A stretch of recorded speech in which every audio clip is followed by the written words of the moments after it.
Kumusta? Welcome ulit sa Lenda Academy. Sa module na ito, tatalakayin natin ang isa sa pinaka-importanting kontrol sa lending, ang maker-checker o ang tinatawag na segregation of duties. Ang ideya, simple lang, ang taong gumawa ng mabigat na aksyon, hindi dapat siya rin ang mag-aproba nito. Dalawang tao, dalawang mata para walang pagkakataong madaya o magkamali ng walang nakakaalam. Simulan natin sa settings, sa approvals. May master switch dito para sa buong approval engine. Kapag naka-off, dumadaan ang lahat ng aksyon ng walang harang. Kapag naka-on, gaya ngayon, saka lang gagana ang mga patakaran natin. At nasa ilalim ang manage approval rules, doon nakatakda kung anong aksyon ang kailangang dumaan sa pag-aproba. I-click natin ang manage approval rules. Ito ang listahan ng lahat ng patakaran, bawat linya, isang aksyon na maaaring i-gate, ang loan release, ang payment reversal, ang compensation release, at iba pa. Tingnan natin ang loan release sa demo natin. Naka-active ito. At ang nakatakda, bawat loan release kailangang aprobahan ng isang taga-finance bago mailabas. Ang threshold always, lahat ng release dadaan sa approval.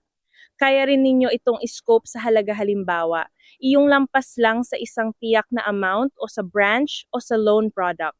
Ang ibang patakaran dito, naka-inactive muna.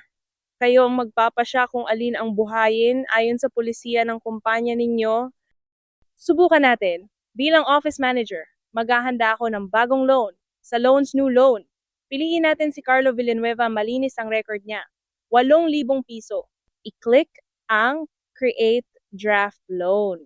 Ayan, nagawa na ang draft. Ngayon, ilalabas ko na sana ito. I-click ang Release Loan at i-confirm. Pero pansinin ninyo, hindi ito basta lumabas. Sa halip, lumitaw ang mensahe. Release pending approval. Dahil naka-on ang patakaran, ipinadala muna ang release na ito para sa pag-aproba ng finance. Nananatili sa draft ang loan, walang perang lumabas. Tingnan natin sa My Requests nandito. Naghihintay, loan release, pending. Ako ang gumawa, pero hindi ako ang magpapasya. Ngayon, mag-log out tayo bilang office manager at pumasok bilang si Ana Reyes mula sa finance, siya ang checker. Sa approvals inbox niya, sa for my role, nandito ang request na ipinasa natin kanina, loan release mula kay office manager para kay Carlo, buksan natin. Ito ang buong detalye, ang aksyon, ang loan, at ang request payload na naka-freeze mula nung isinumite. Ito mismo ang ire-replay ng sistema pag-approve. Pansinin, dahil si office manager ang humiling, hindi niya kayang aprobahan ang sarili niyang request. Si Ana lang bilang finance ang may kapangyarihan.